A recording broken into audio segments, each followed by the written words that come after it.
Hey everyone, welcome to Fighting Over the Card Catalog, a snarky look back on young adult novels of the 80s and 90s. I'm Jess. I'm Steven, and I'm here to make my wife happy. We're taking a journey to find out how many terrible and hopefully some not so terrible books from my youth I can get my husband to read before he reconsiders this whole marriage. Hi. Hey, babe. How are you this week? Pretty good. It's been a long week, huh? Yeah. I had to put more whiskey than usual in my cream soda and whiskey. Yeah? I had a hard time finishing up the writing of this. Yeah? Yeah, because all media is ruined for me. I told you. Yeah. Because Avengers Endgame and the Battle of Winterfell. Yeah. Yeah, that's all I really want to talk about. So Very we're going to turn eventful. this into a Avengers and Game of Thrones podcast. How about that? Just for this week, because, yeah. I hate to tell everybody, but everybody it's fine. dies. Everybody does die. In both the things. But it's okay, because I cried like it. No, for real, though, Thor. Boy. I love that version of Thor, and I hope they keep that version of Thor for the future. No spoilers, though, in case you haven't seen it. But seriously, what are you doing? Go see Avengers Endgame. I cried like a little bitch. And let's not forget the lumbar puncture. Oh, yeah. I had a lumbar puncture on Friday. Also known as a spinal tap. Spinal tap. I got stabbed with a 6-inch needle in my spine. And I started my period that day, and then we went to see Avengers, and it was just a very emotional day. So this week we read or listened to The Indian in the Cupboard by Lynn Reed Banks, published in 1980. It all began with a birthday present Omri didn't want. It would become Omri's secret. Precious, dangerous, wonderful, even magical. Yeah, that's pretty much it. Then there's like a blurb from the St. Louis Post-Dispatch. But I like this. This made you be more dramatic, and I enjoyed it. So, what was your initial impression? You had never read this before, right? No, I had seen the movie before, but had not read the book. I mean, I thought it didn't deviate very much from the movie, I guess. It's not a very thick book. No. But yeah, it was pretty good. I don't know. I think I'd give it like a 4. You know, my big thing was like I actually listened to the audiobook, and it was the author of the book that was reading it. Which is cool. She used a lot of accent that I kind of didn't like. Is she actually British? Yes, so very, very Okay. British accent for her reading. And then you get to the tarnation part. Yeah. For the what? I mean, we'll get to that, but it is written out that way in the printed copy as well, which bothered me to no end. So, fair enough. Yeah, so, I mean, and I understand that anyone who learns a new language is going to speak it haltingly and maybe not have the phrasing down correctly. But I get kind of bothered sometimes about the Native American speaking English stereotype. But, you know, I guess and I bet that was even harder listening to it than reading, especially a British lady. Yeah. Yeah. But I guess in a way that probably, you know, you hear a lot. There's a lot of stereotypes in media about other nationalities learning English. You know, you hear the Chinese, you hear the Indian, the Pakistani, and it becomes these cliches. You know, kind of like the guy on the convenience store in the Simpsons. Yeah. Apu. But I mean, I know that. But that was funny, you know, at the time, and nobody thought anything of it. But now Hank Azaria is like, yeah, dog, I'm sorry. Yeah.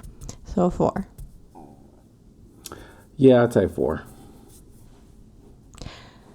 I think me too. I I mean, the things I liked about it when I was younger, I still liked.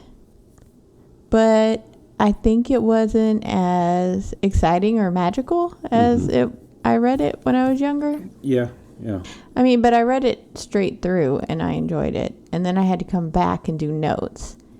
And you can tell the point where it's before this weekend and after this weekend. Avengers ruined everything for me. So did you ever have any little plastic Not figures? like that. No? No. I was even too old for Polly Pocket, just like slightly. Ah. Yeah. No, I mean, I just mainly had the Barbies and the My Little Ponies and Gem, which is essentially a Barbie, but Oh, yeah. cooler. Right. Truly outrageous. Truly, truly, truly outrageous. With big hair. Yeah. Pink. But no, I can't ever remember having any of the little figurines. And usually I just think of Army Men when I think of that. Yeah, so that's mainly what I had was Army Men, and then I had dinosaurs. Little plastic dinosaurs. Little tiny ones like that? Yeah. Oh, that'd be exciting to bring to life. Well, we used to do this thing where we would make like tracks for cars. So at my friend's house, in their driveway, it kind of went up steep on either side, and so we could actually make tunnels inside to go. You know, you would like make a hole that actually went from the top over to the side. Oh, because it was a dirt driveway. Yeah. Okay. Yeah. Got And you. then you could make like a very little. confused thinking it was pavement. Then you can make like a trail going down and stuff. So we would have That's like so fun. we'd play cars on there, and of course the dinosaurs would play prominently in our car games. Well, yeah, because you never know when a dinosaur is going to pop up on a racetrack. Did you put water in it too? Oh yeah. Yeah. Yeah. That's what I'd do. Yeah, I love making rivers. Did you ever put the hose down, like, so it's going really, really hard, you know, like on the twisty thing, and put it down on the dirt so, like, it would make its own little ravine type thing? The pressure was, like, so hard coming from the hose. I can remember making holes in the ground like that, but I don't remember making ravines. Yeah, you just go like, okay, this is good audio.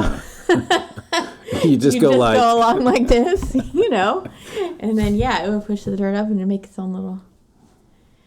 Anyway, yeah, hoses are good. Did you drink out the hose? Oh yeah.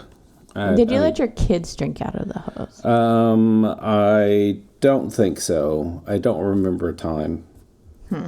Yeah, I would tell them not to because there's a lot of bad shit in hoses. But we survived. I know, but it was blissful ignorance. Although I have MS now, so and you have psoriasis, so yep. Okay. So overall, I was worried this would be more problematic than it was. However, because Omri did go in and learn things about. I'll get to it about the Iroquois Indians. And I appreciated that. But yeah, there's definitely some problematic stuff. So yeah, I probably still give it a 4. Okay, I'll go ahead and say this now because I don't think I want to do the next books. One of the reasons I love this series is because the cutest boy in 4th and 5th grade gave me his copy of the second book. And I treasured that so hard. The Return of the Indian. Yeah. He just knew you were a book nerd? Yeah. I'm wondering, I can't remember if we read these in class, but it would make sense. Because in Connecticut, you learn a lot of Native American stuff because they're very, focused on early America and everything then. Oh, gotcha. And up there they lived in long houses too. So this is a good example of that. In Texas, they whitewash everything, so you learn very little about Native Americans. You learn some about Mexico and Mexicans but it's mainly have how to. bad they were to the Texans. Of course. Yeah, so...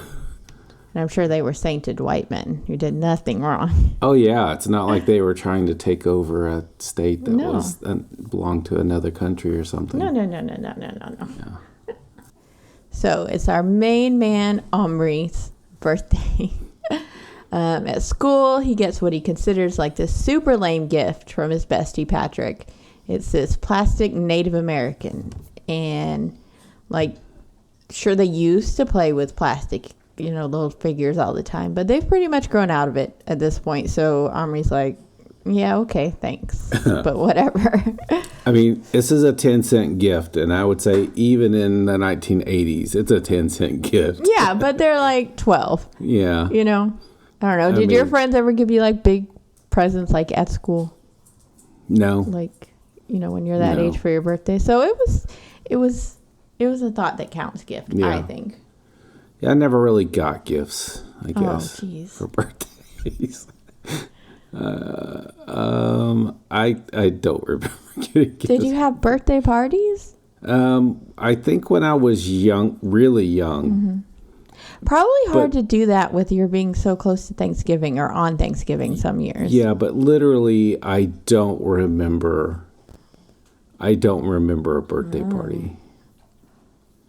I know I had birthday parties, but I don't remember one specifically. Okay, all right.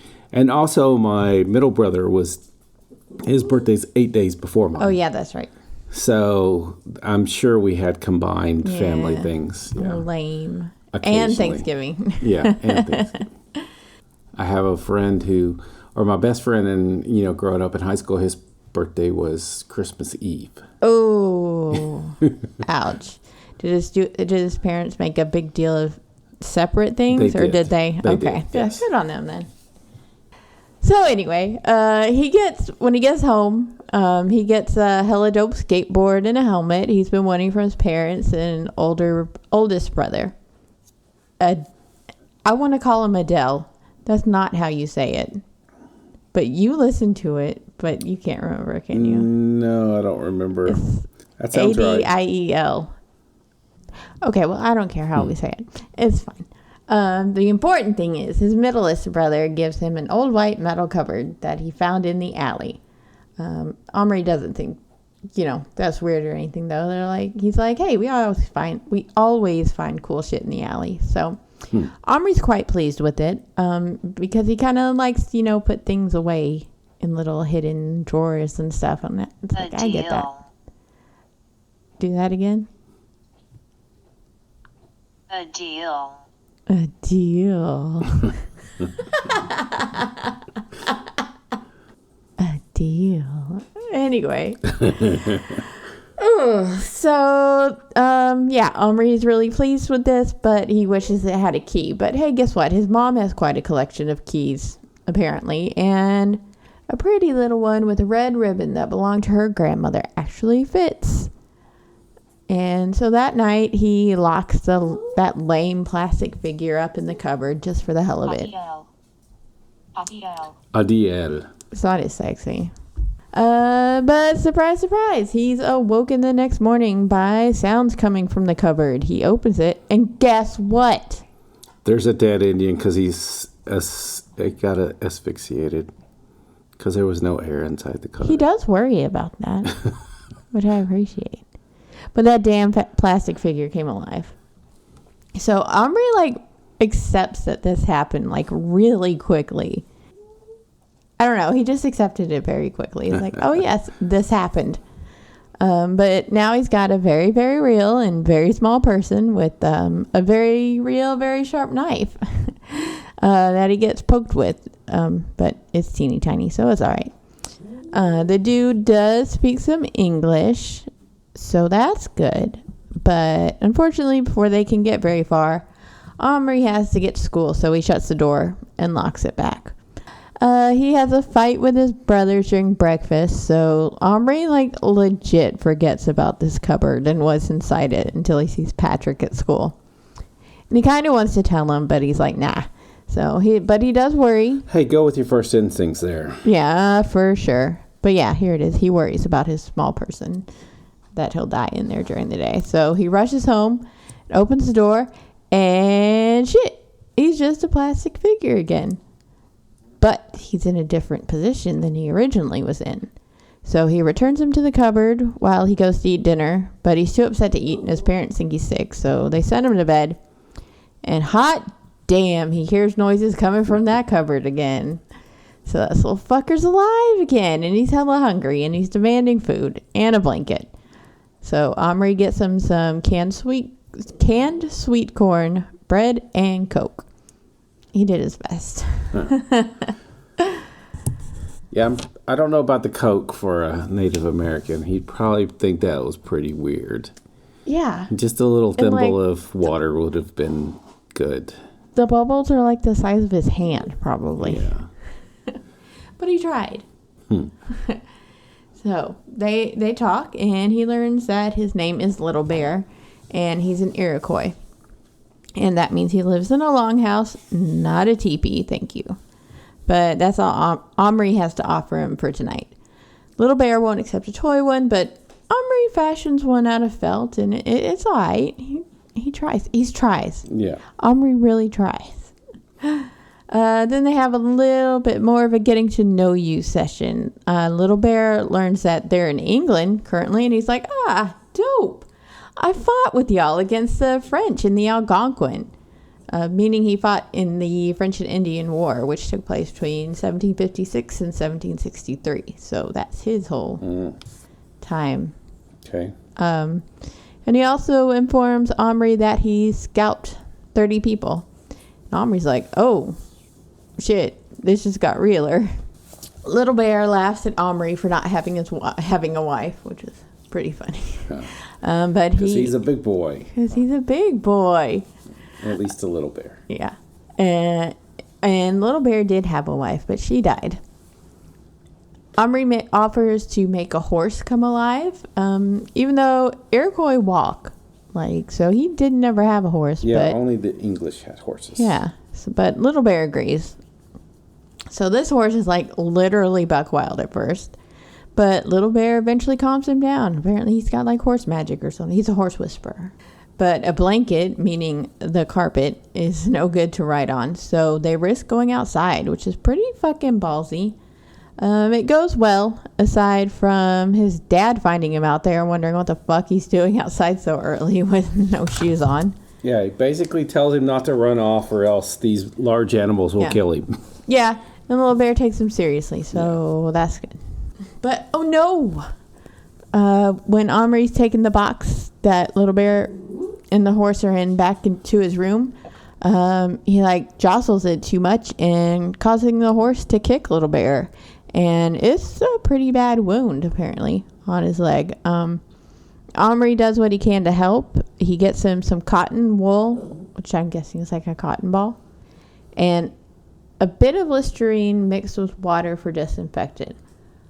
I've never heard of using that for a wound. I mean, it makes sense, but apparently that's something Omri's mom does on the reg. Yeah. But yeah, I've never heard of that. Yeah, I mean, it makes sense. It's a what do they call it? Antiseptic. Antiseptic, yeah. Yeah, so I mean, that's basically probably what it was invented for originally. Oh, for wounds and not mouths. Yeah. Yeah, you're probably right. Which, a thing about that, he was getting mad about not having firewater at first. Well, when I was in basic training, there were, you could go, once you were getting further along, you had the freedom to go get supplies from the base exchange. Mm-hmm. And apparently some guys got Listerine, and they each got Listerine, and it has a very high alcohol content. And they got drunk off of Listerine. Off of Listerine? Yes. And how much of that do you have to drink to get drunk? Well, I mean, it's something. It's like whiskey. Yeah. Yeah, it's 40%. It's 20 something percent alcohol, so that's 40 proof. Yeah. Gross. Yeah, so it's like doing shots. Gross. gross. Yeah, I say gross. But at least their breath smelled good. And they all got kicked out of the Air Force. Oh, they got found for drinking Listerine? That is the lamest way to get kicked out of the military. Wow. Okay, so Little Bear should have So he could have had a some bit of that. water. Okay.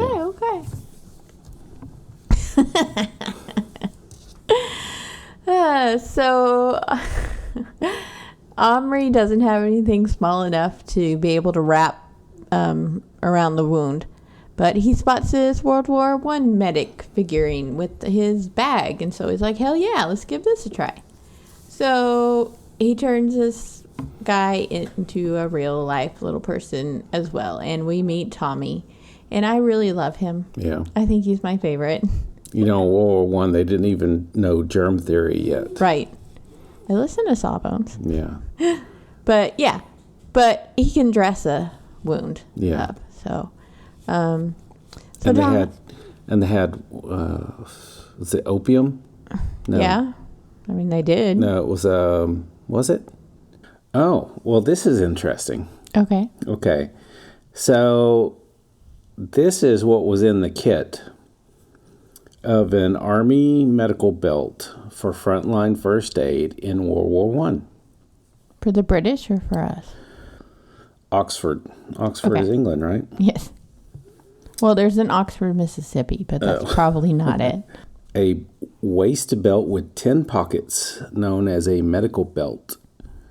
It was supplied with a tourniquet, adhesive plaster, safety pins, iodine swabs, sublimated gauze, individual dressing packets, gauze bandages, aromatic spirit of ammonia, and common pins. In addition, an axe carrier accommodating a hand axe, a canteen hanger, and a pouch to carry diagnosis tags and instruments were attached to the medical belt. But no pain relief.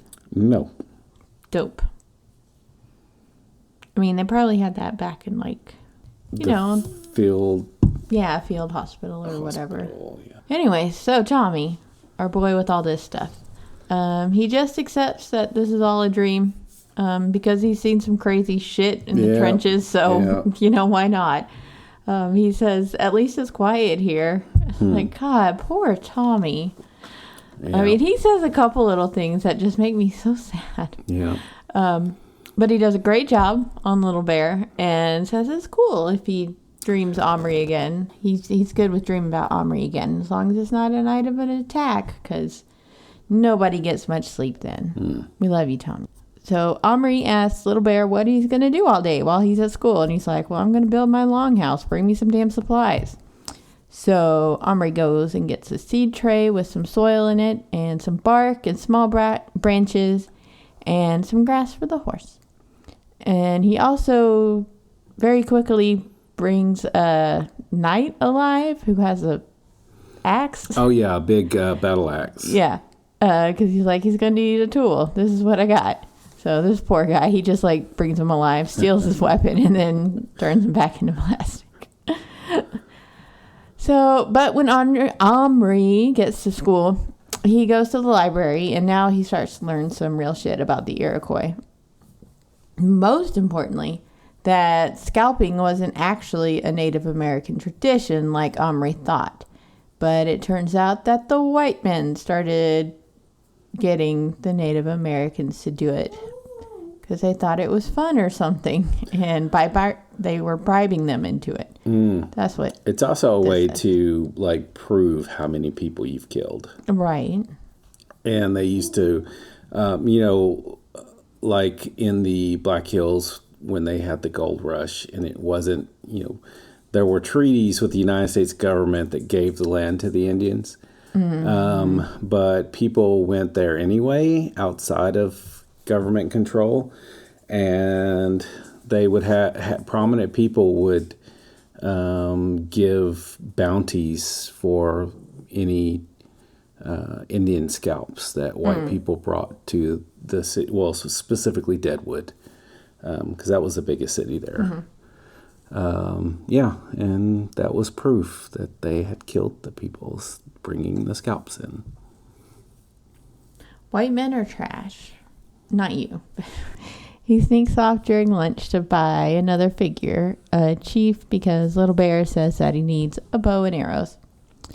And he also makes a kick-ass new teepee in handicrafts class, which sounds like a cooler art class. Mm-hmm. Well, I would think it is an art class. Yeah, I just think so. not with drawing. Not just with drawing. I bet they do draw. And Little Bear's been working hard all day long, and Omri's delighted to see actual horse shit because it means the horse is good and eating and digesting and all that stuff. The longhouse is like halfway done, but Little Bear does think the new teepee is badass, and he wants to paint some symbols on it right away. He also... What? He is not happy with the axe. Oh, he's not happy with the axe, and I don't fucking blame him. Yeah, I mean, big giant axe. It sounds like he's doing a great job with what he has. Yeah. But yeah, that sounds exhausting. He's like, where's my tomahawk, motherfucker? Anyway, he also sees the chief figure. Omri asks Little Bear if he wants a headdress as well, but Little Bear's like, no, my father's chief, and he's not dead yet, so no. Omri also asked him if he wants a friend, and Little Bear's like, I got one, my horse. I feel that, bro. But then he asks, oh, a wife? Huh? Little Bear's ready to get it. And Omri's like, no, I mean the chief. And Little Bear is not interested at all. Yeah, who needs another man to tell him what to do? I mean, for real. So Omri puts the chief in the cabinet just to get the bow and arrows. But turns out this guy's like really old, and he scares this poor old bastard so badly when he opens the door that the dude just like promptly dies. But hey, Little Bear takes that as a sign that, oh, okay, I'm chief now. So hell yeah. I'll take the headdress now. Yeah, rock it. It's so sad. And like, he just turns him back into plastic, and he's just got a dead toy now. But oh shit, here's some trouble. Omri's dad discovers that missing seed tray. So Omri has to rush to buy a new one, and he runs into Patrick, who has bought him a cowboy figure and horse, so they can play real cowboys and Indians. And Omri's been dropping like all these vague hints that Little Bear's like come alive. So he's just like really dismayed at the thought of bringing the cowboy to life because they'd fucking hurt each other. Patrick, you dumbass. So Patrick starts believing him a little bit and goes back to Omri's to see. When they get there, they find Omri's brothers. What are their names? Adil and Gillen. They're looking for their pet rat. Fortunately, Little Bear hid with that horse, but his brothers see the longhouse, and now they think like Omri's some sort of master miniature craftsman or something. But he finally gets them to leave, and the boys get Little Bear like a little bit of steak and picks up a fire for him to like cook it on.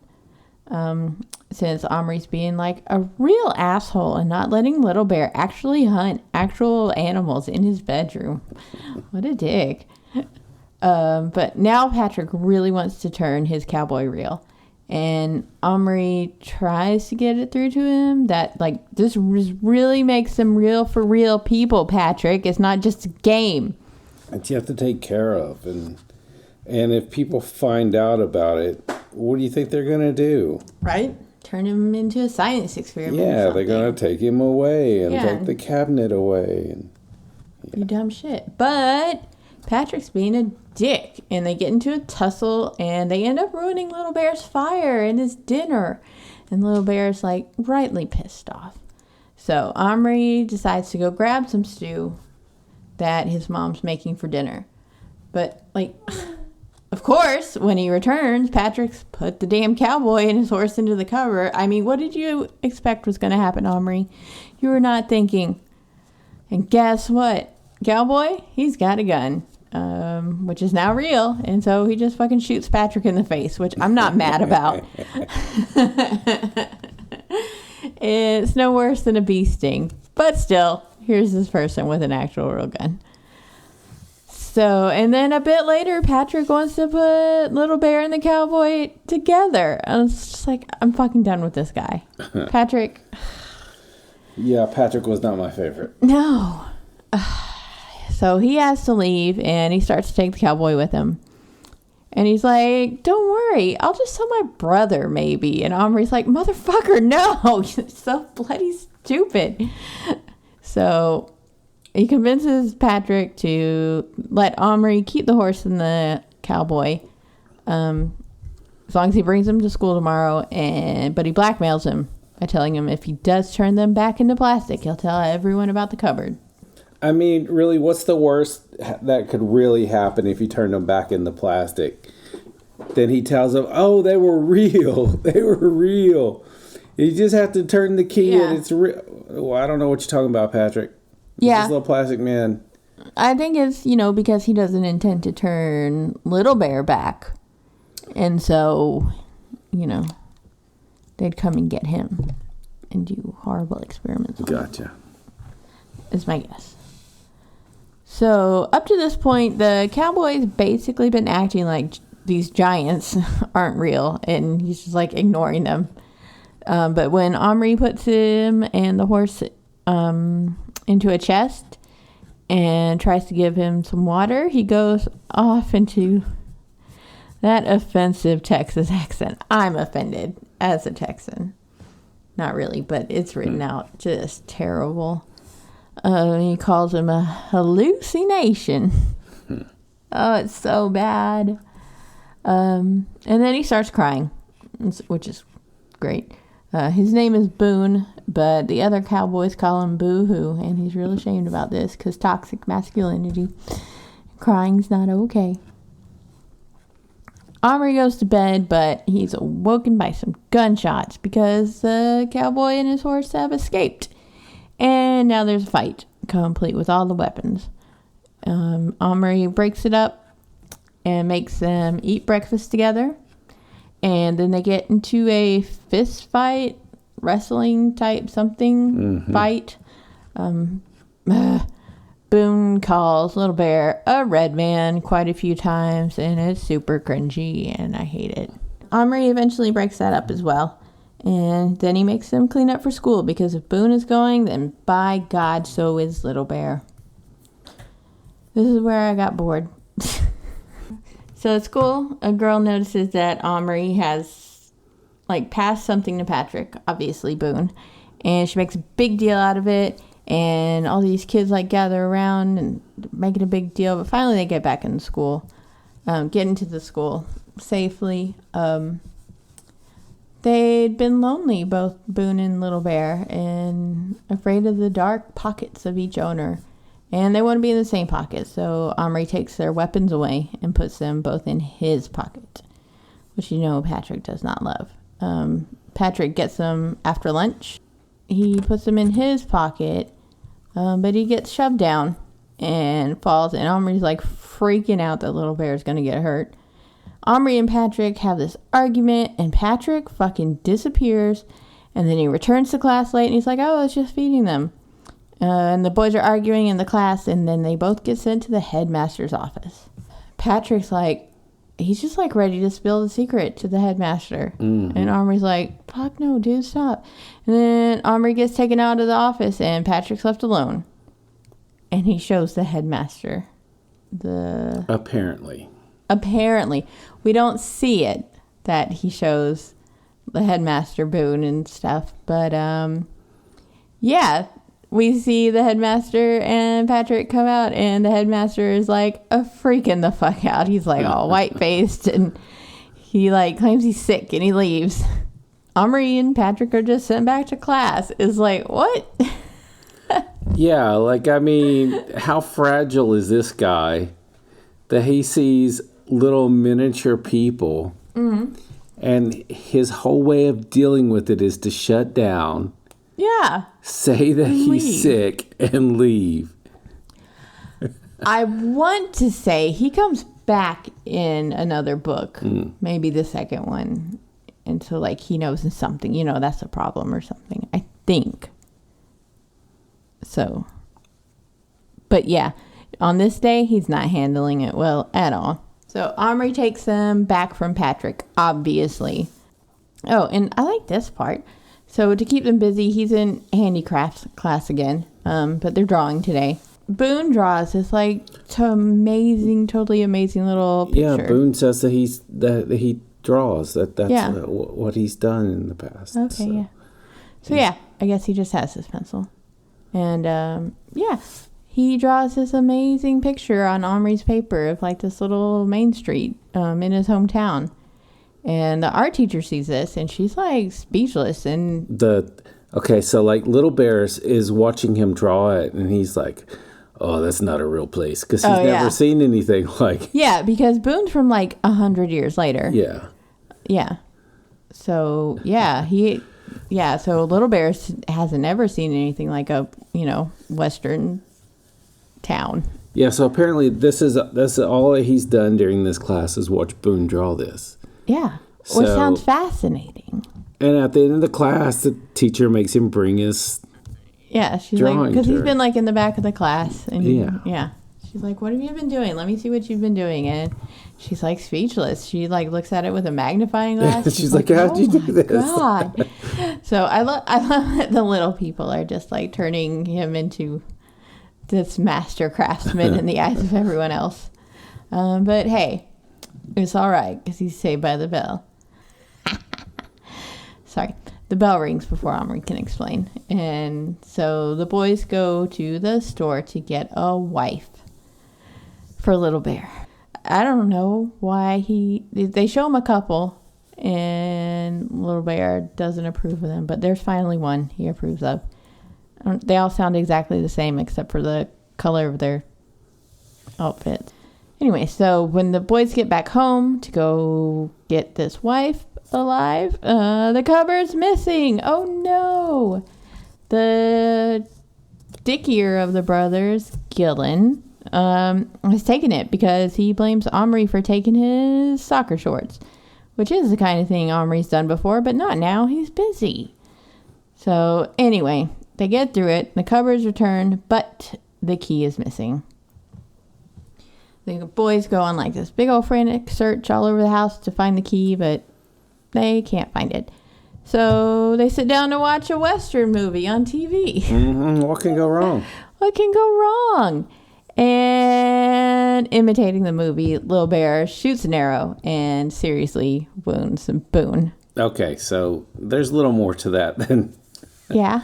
Yeah, so Boone is talking about... Oh yeah, he's talking shit. Boone is talking shit about how even his parents had to kill Indians like that, how they circle the wagons. And I mean, he's just talking, they're both talking stuff bad. But, the film was made by white people for white people. So obviously the heroes of the movie are the settlers who are shooting the Indians. And so Boone's, he's talking some mad shit. Mm-hmm. And then all of a sudden he's talking and then there's an arrow sticking out of his chest. What was Little Bear to do? I mean, my God. He had no other option. But yeah, so this key's missing, so he can't turn Tommy back to real life to fix up Boone, because Boone he's not doing well at all. I mean, it looks like it's like right near his heart, and they can't tell if it's actually in his heart, but they do something to him to where they can see he's actually still breathing. Mm-hmm. And then they make Little Bear kind of try to dress his wound a little bit. He's not very good at it. Yeah. But Omri realizes, that fucking rat of his brother's. Because he's like hidden himself under the floorboards of his bedroom. And Omri's like, he must have the key. So they pull up the carpet and the floorboard, and they send Little Bear down this hole in the floor. And it's not until he's down there that Omri realizes, oh shit, this rat may kill Little Bear. Mm-hmm. Omri, you're not thinking, boy.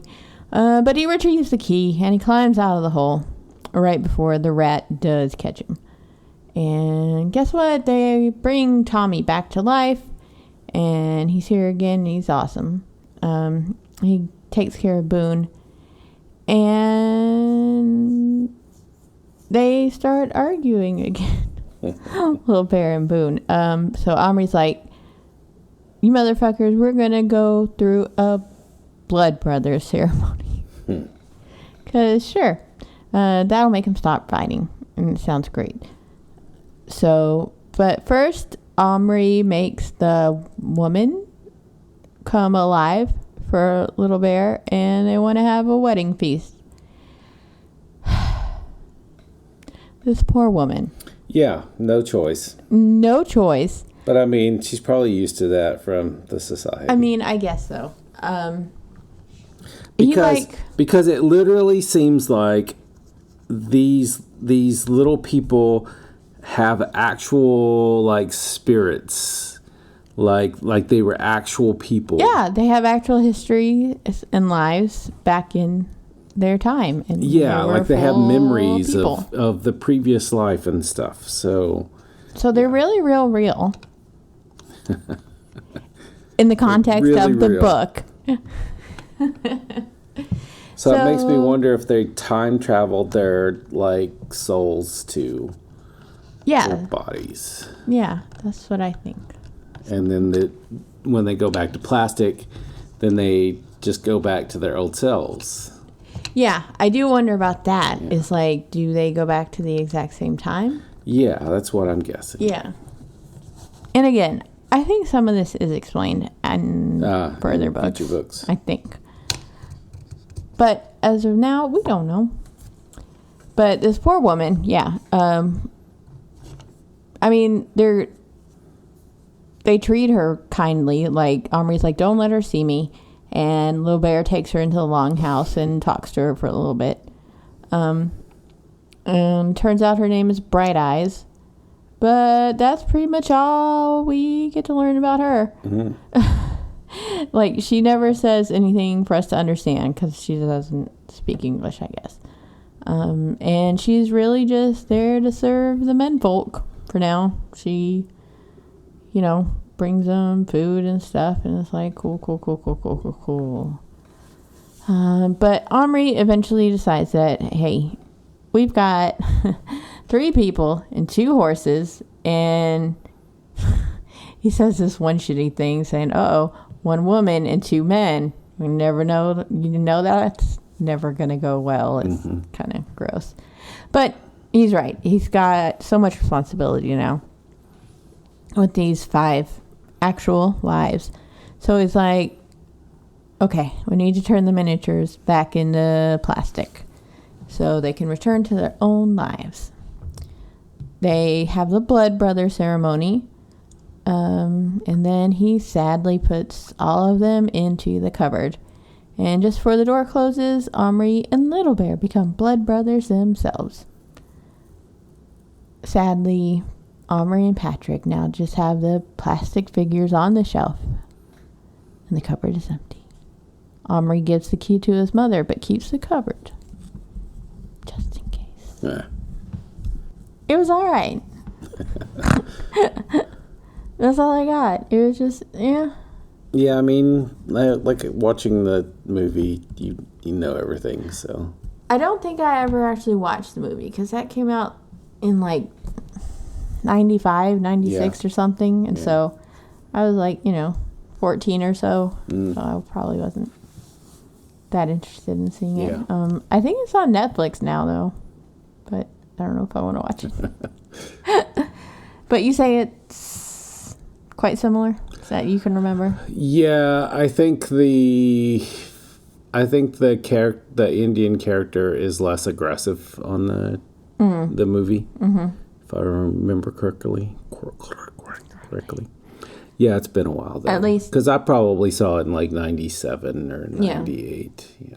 But he's less aggressive, at least, than she read it. Right. Because I didn't necessarily read him as aggressive, just bossy. Yeah, I mean, at first he seemed really aggressive, and then even with like he threatened him physical violence if he didn't do the things that he was asking. Yeah, him to he's like, do. I'll So, cut you yeah. again. Yeah. Yeah, okay. I guess that's kind of aggressive. But, I mean, he's like 2 inches tall compared to, probably 5 foot tall Omri. So I don't blame him. So, yeah, after reading this, I'm wondering if I even like it as a 4.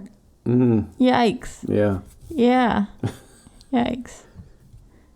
I mean, it's knowing the premise of it. There's nothing magical. I guess there's nothing new, nothing real. I mean, it's not that exciting to me. I guess.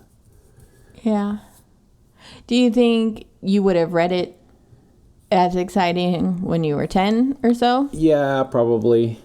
Okay. The thought of having a little tiny friend. That probably would have been pretty cool. Yeah. Yeah. Yeah. But I mean, if I could put like a little plastic car in there and a real big car came out, that would be something. That's not how it works. That's not how it works, though. It reminds me a lot of A Night at the Museum and how the stuff comes alive. Yes, that's what. I mean, that movie reminded me of this when it came out, for sure, and a lot better and more interesting. A lot of the little dioramas come alive. Yeah. Yeah. Yeah. That's cool. They had to have gotten that idea from this, right? Yeah, most likely. Yeah. Anyways. All right, so a meh all around. Yeah. But hey, meh. Guess what's not meh? What's not meh? We have our very first iTunes review. Shout out to Margot's Evil Twin. Margot's Evil Twin. Thank you so much. You shall henceforth be known as our number 1 super duper best listener. We love you, Margot's Evil Twin, and your name. If any of the rest of you desire our love, please consider giving us a review on iTunes yourself. It really and truly does mean a lot to a podcast to get those reviews so they get maybe noticed by iTunes and get a lot more listeners. But you guys will always be our OGs. And we'll know that if you leave us a review. And we will love you. Like we love Margot's Evil Twin. And please tell your friends and share and retweet us. Subscribe to us on iTunes, Spotify, Stitcher, Google Play, iHeartRadio, and all those good places. Find us on Facebook and Instagram at Fighting Over the Card Catalog and Twitter at Card Catalog Pod. Or email us at fightingoverthecardcatalog@gmail.com. If you all have any ideas for books for us to read, I mean, don't worry, I've got plenty. But if y'all have some ideas, let us know. Next book, we're going to be jumping back into the sleeping bags with the sleepover friends. We're going to read number 2, starring Stephanie. So Margot's Evil Twin is from Sweet Valley High. There's an Evil Twins book, and one of the characters is Margot. So I guess we got to get into the Sweet Valley Twins book soon. Okay, I vaguely remember that. Okay, I didn't read a lot of Sweet Valley Twins. Or Sweet Valley High. Yeah. Or Twins. No. But my best friend did, who I really want to read Sweet Valley High, reread it, the first book, and come guest on our podcast. But yeah, Jessica. Yeah, Jessica. Come on. She says she has nothing interesting to say, but I bet she does. Like we have something interesting to say. I know, we're not interesting. Come on. Anyway, we'll see you back here next week. Thanks for listening. We're rereading the books of your childhood. So you don't have to. Bye, everybody. Bye-bye, everybody.